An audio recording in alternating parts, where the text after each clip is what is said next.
Hello, good afternoon, and welcome. Welcome to the Sales Scoop. This is a show for startups who want to improve how they sell. We tackle the hottest topics in sales and bring you the shiniest pearls of wisdom from the most experienced sellers. I'm Alistair Cole, your host for today and co-founder of the Uplift Partnership. I'm a computer scientist and ex-software engineer with 20 years experience in sales and marketing, and I'm delighted to be joined today by my co-host and co-founder.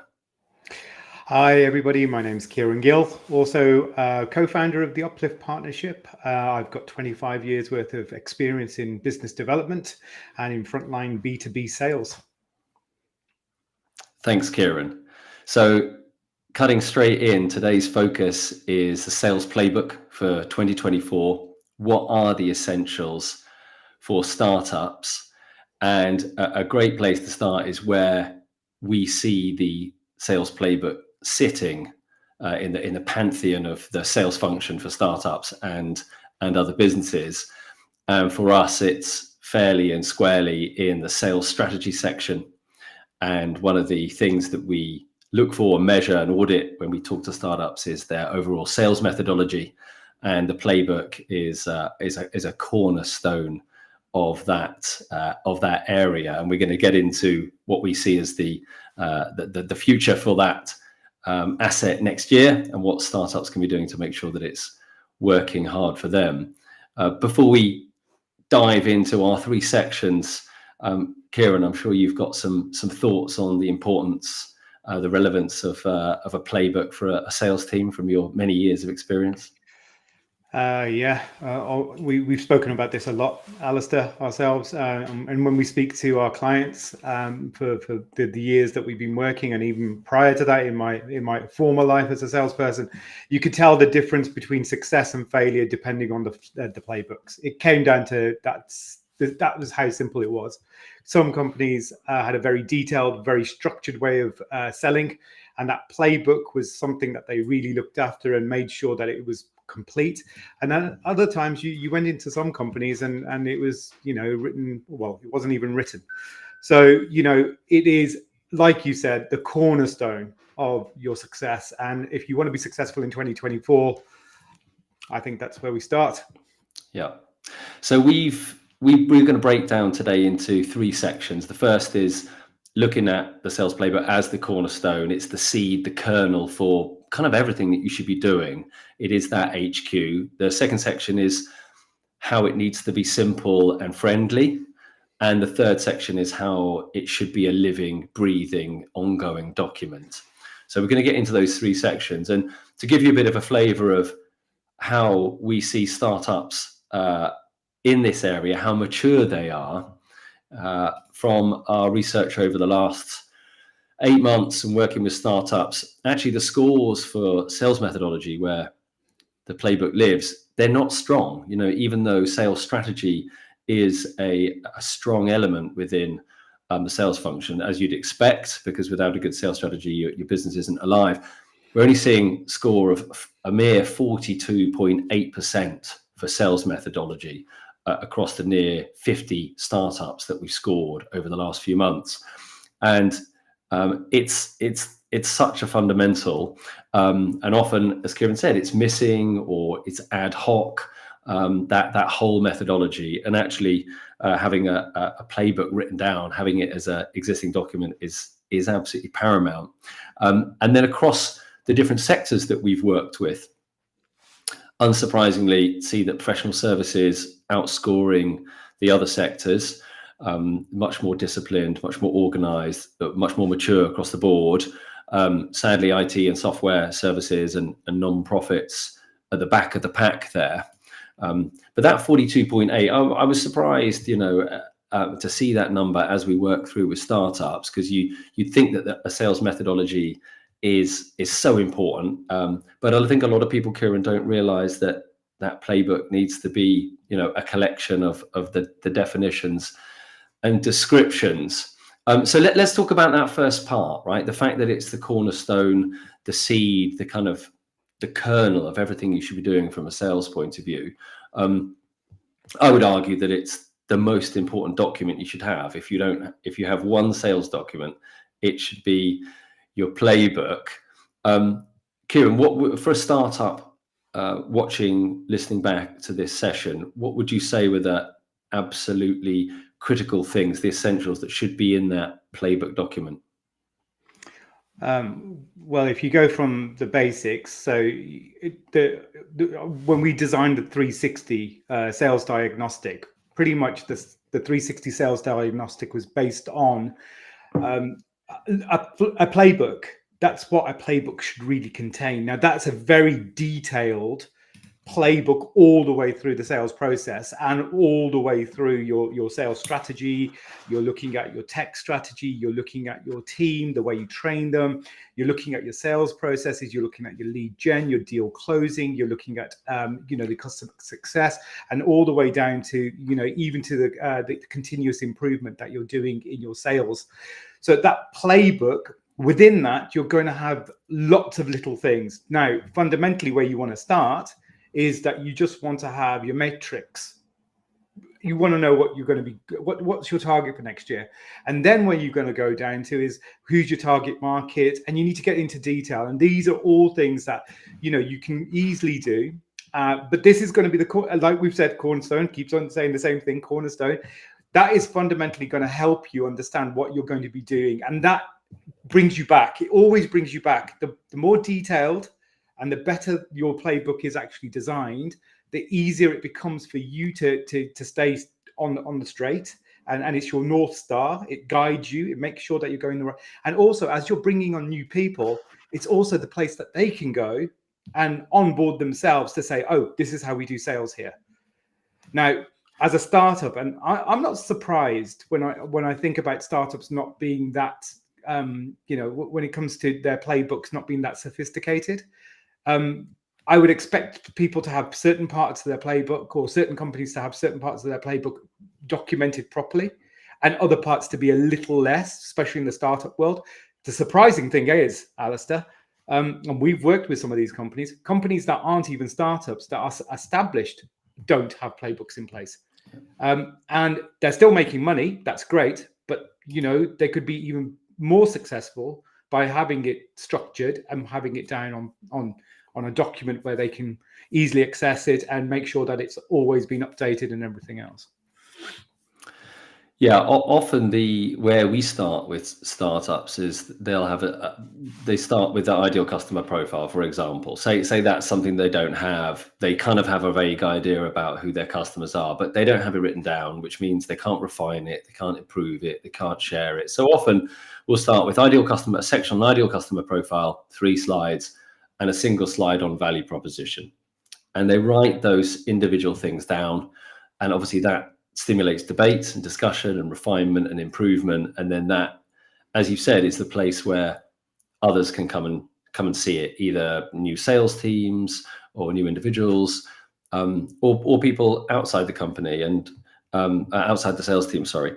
And we were chatting ahead of the session, talking about actually how important it is to have the company's mission and vision in there, because that should be connected to your sales strategy. So often with these online documents, you can have a slide or a paragraph or something that's linked. So the company objectives and vision not going to change rapidly, but everything should be in that document that you need to get going, get started as a salesperson. But often we start with ideal customer profile and value proposition. And then that document expands, doesn't it, my friend? Extra sections come, extra slides come, and then other documents come as well, and other tools and resources. Obviously, you're not going to be running your entire business from one document. You need other platforms, other tools, marketing tools, sales tools. But that document should be the collection of the most important bits of your sales DNA. Yeah, a lot of the one thing I would go back and say is there's certain parts of your sales playbook you don't have to update continuously. But there are certain things within the playbook, like your sales plays, the plays that you're going to use when you go and try to sell, that are continuously being updated because you're getting new data.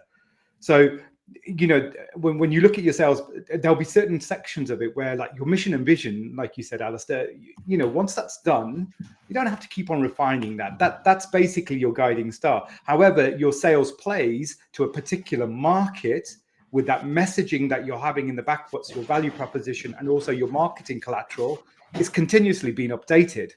Now, and the great thing about a sales playbook, it's all in one place. You're not hunting around looking for things. And if people from marketing are building new collateral, they've got one place where they can put it, where the sales team can go and pick it up from. Yeah. Yeah. And it's hard to get everybody to agree on you know, formats of documents or sections within documents, but actually it doesn't, you know, you just have to pick something and get started. And often the startups that we're working with, they don't have anything. And so actually we just say, open a new document, write down ideal customer profile number 1, add some details, and you're away. And from there, you'll improve, you'll extend, you'll take bits of it and move it elsewhere when it gets too large. But your sales playbook is that cornerstone document. Which brings us on to that second kind of section that we want to talk about, which is how important it is that it's simple and friendly. And you talked about being able to invite others in and onboarding for new starters and being able to share and refine. And that is only possible if it is simple, right? It needs to be a simple document format, not a multi-worksheet hyper spreadsheet, right? That so it needs to be legible, easy to read, easy to understand, easy to share, easy to comment on, and only the necessary sections. So one of the things that we've learned is not bombarding startups with 72 sections. Actually, if they're missing the ideal customer profile, that's what they should start with. If they've got that, but they're missing, their value proposition isn't clear, then that's the section they need to focus on. So it doesn't need to be, it shouldn't be 100 pages, right? Because that's going to take a long time to load. It's not simple. It's not accessible. And in terms of accessibility, you know, having something in the cloud is fantastic because it's easily shareable. You can get to it on your phone. Because this is a friendly document that, right, you want to get into. I mean, I have mine open all the time. You'll be happy to hear as my sales boss that is permanently open in a kind of group of tabs, and I'm referring to it all the time. I'm copying templates for emails, for direct messages. I'm using that to search audiences in Sales Navigator and other tools. So it's got to be really, really simple. And when we give our templates away often to startups, the playbook, which we have as a slides document, a Google Slides document, actually it comes with a couple of siblings, which is a Google Sheets pipeline document, and then we have a planner as well, which is a doc with some details in terms of calendars and diary dates and how plans happen. So the sales book can't be the only thing. It has a couple of siblings, and then your methodology, the tools and documents you're using for your sales methodology will grow over time, and that's natural. What are your thoughts on keeping it simple, Kieran, keeping it friendly? What have you learned over the last few years about what works and what doesn't work for startups in terms of that playbook and ease of use? It has to be ease of use. The companies that are successful in having their playbooks, like I said, you know, there are parts of the playbook that don't need to be touched continuously. And there are certain parts of the playbook that you would go into. If you're an SDR, a sales development representative, you're probably going to spend a lot of the time in the lead generation part of your sales book, because that's where you're going to have all your messages, you're going to have all your templates, and it's probably somewhere that you're always referring to and you're always going back to continuously. And there will be other parts for other parts of the team that will be going into their part of the playbook continuously. So keep it simple, and make sure that people have access to it that need to have access to it, and also make sure that they understand that they've got access to their part, and that keeps it down, you know, that makes it manageable. So if, as an SDR or somebody working in lead gen, the lead generation part of the playbook is important to me, and that's the part that I should be concentrating on. The other parts, I might need to look at them occasionally, but not today. So try to keep it easy. And then also think about the amount of things that you have inside of it. Sometimes there can be a lot of legacy documents with inside. I've seen sometimes when I've gone into companies and I've had to clean up playbooks, there is a lot of legacy in there because people don't like getting rid of certain things, thinking to themselves, oh yeah, we might need that again. And you think to yourself, are you really? You don't even know what that is. So it's surprising, even companies that haven't documented their playbook, how much material they have to start a playbook. And not all of it is relevant. So keep it simple. And the friendly part is think about how you've designed it and the way it looks, because it needs to be usable. It has to be a document that everybody feels that they can get something out of it. Yeah, you made a couple of great points there. That legacy piece and larger, more established organizations, that's one of the things that startups don't have to worry about, right? They're normally starting from a blank sheet of paper, or they're relatively immature. And so actually, if startups listening to this session think that is a big challenge, actually it's a massive result to be able to create a blank sheet of paper and then start adding.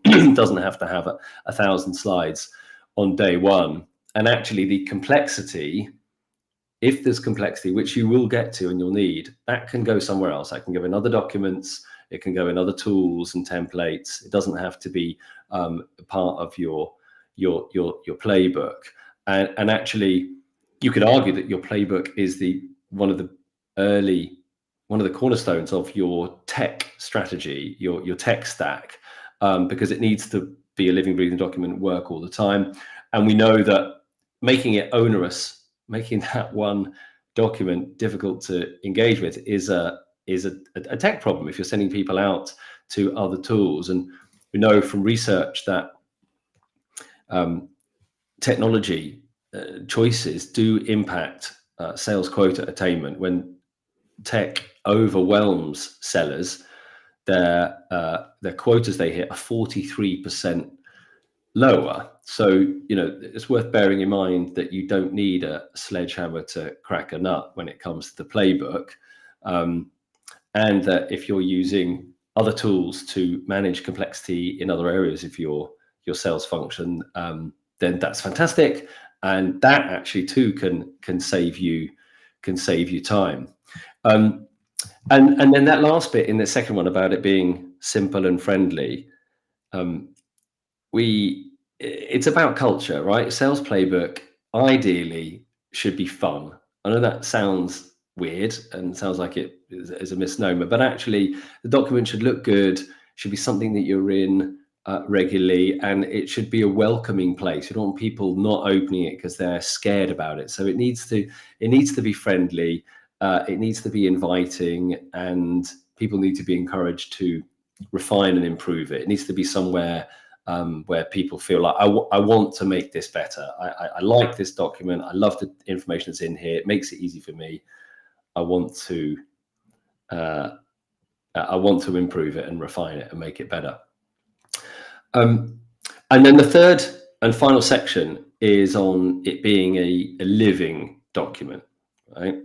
And we've touched on some of those points already, not least the fact that I've got mine permanently open and we're immersed in it.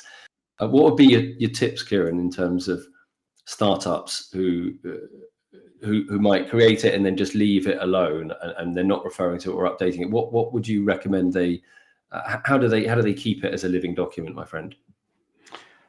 Start, like we said, make it simple. And I know that not everybody's going to go into it every day. If you're a startup or any kind of company, day-to-day business takes over.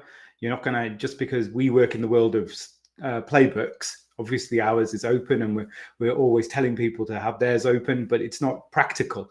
So think about it this way, you need to review certain sections and have a cadence to review certain sections just to make sure that they're updated and they're okay and that everything's in the right place.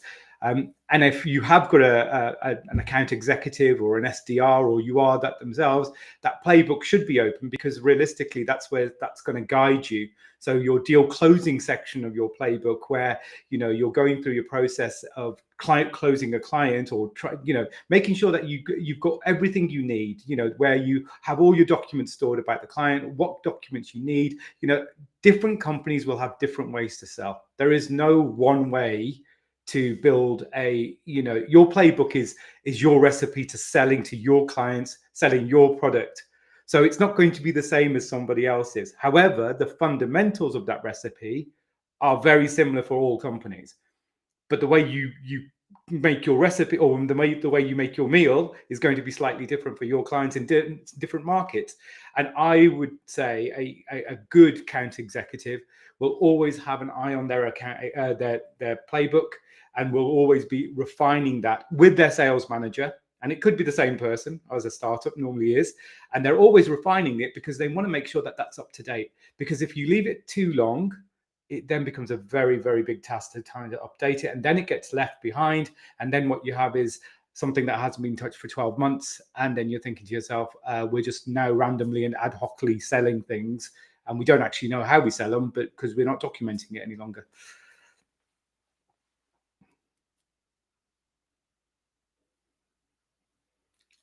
I've lost you on audio there, Alistair. I'm not sure if it's me.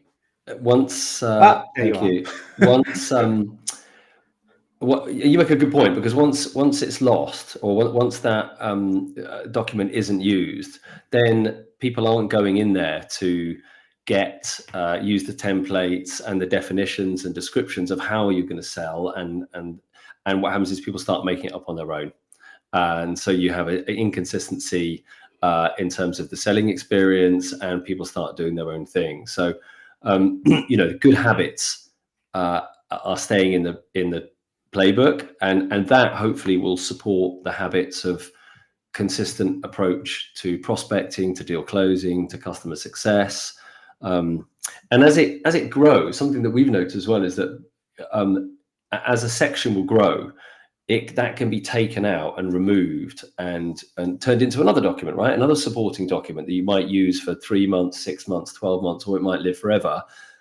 If and when that dies, the playbook continues. So as it expands and grows, you can take sections and information out. We use it as well as a list of the tools that we've got, the different platforms, so there's easy access to get to those platforms. We have repositories of important prompts that are working for us when we're engaging with generative creation of AI images and large language models. So prompts are in there. All the kind of helpful tips and tricks that you need to sell in 2024 are in there. And you talked about the 360.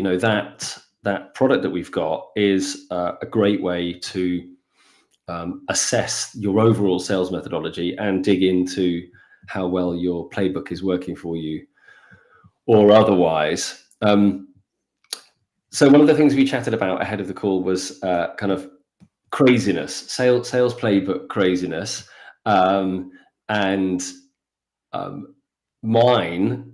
One of the most interesting things I've seen in the last few years is working with startups where we'll hand over the playbook, and actually live on the call, on the session, I'm watching as the sales leader is updating the ideal customer profile, like right in front of my eyes, because it's a shared document. And I found that, I didn't expect to see that, but actually a lot of the founders that we work with are super ambitious. They're fired up. They're really keen to keep their business thriving and in some cases just surviving. And having them see it update live in front of you is fantastic, because that then spawns a discussion with me, and that's where the juice is. That's where the benefit comes out. Have you got any anecdotes from your life as a playbook coach? A lot of the time, what you'll find is what I said before, is that there are a lot of companies out there where we sell in a particular way, and we sell in that particular way because it's all in our heads. We know what we're doing because it's there, and we keep all that information inside. And you say, "Oh, where's your playbook?" And it'll be like, "Oh, it's here." And it's like, "Oh, that's great. That's easy. That's great if we can share that around." Because what that happens is that's where the random and the ad hoc behavior starts coming in. And there's that fear of documenting it, because that fear of, and also what I've seen, and flipping that around, I've also seen very, very expansive, detailed playbooks that have never been executed, because people will just go in there and they'll create this amazing document and it's got all this detail. And however, the sales team isn't executing the sales document, that playbook is not being used because they're doing something totally different from what's in the playbook, because no one's actually executing, using the playbook for what it's supposed to be. It's your plays are in there, and that's the other thing. If you're going to have a playbook, make sure that you're executing it and you're keeping it updated and everybody uses it as that single point of truth. Yeah, I think that's a great shout, because people can get into that loop where they get stuck, where they're constantly just refining and updating and stuff, and so that's why you have to keep tabs on how you're using it, and then there's a sweet spot, right? It can't be up in your head, and it shouldn't be 500,000 pages. There needs to be a kind of sweet spot, and if you don't have a sales playbook right now, if you're watching or listening, you don't have a sales playbook, just open a new document, open a Google document or something in the cloud and call it sales playbook, and write your ideal customer profile and your value proposition down.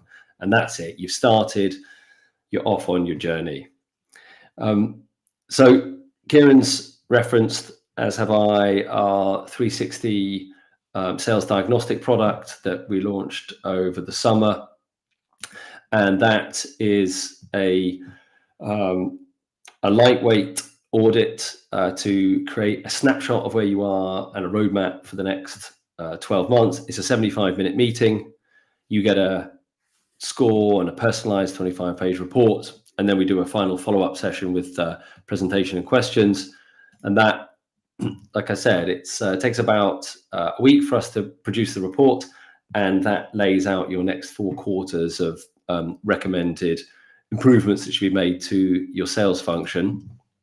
And what we see with our clients is that it gives them a clear view of the road ahead. And you can get more information at theupliftpartnership.com/360. So really, that's us for today. That's us for the sales playbook. If you've got any questions about our playbook, or you'd like to see an example for startups, then you can get in touch with me, or you can find Kieran, both of us on LinkedIn, and we can help you in that area.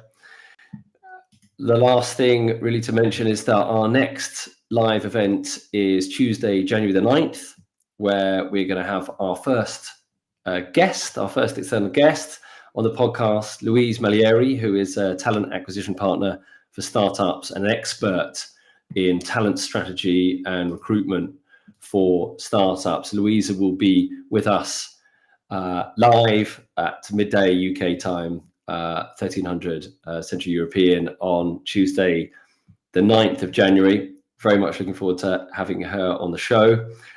Before we wrap it up and head off, any final thoughts from you, my friend? Just to reiterate to what you said there, to be successful, you need a sales playbook, and you need to start putting that together. It might be daunting if you've already started your company, but you'll be surprised how much information you already have and how quickly you can start creating it. So if you want to be successful, if you want to make your sales into a process where you don't have to think about it too much and you can just repeat it, a sales playbook is the most important document you can have in your sales team. So don't not have one. Brilliant. Fantastic advice. Thanks for your time, Kieran. Thanks very much. Thanks a lot, Alistair. Talk to you soon. Bye. Thanks, everybody. Bye-bye.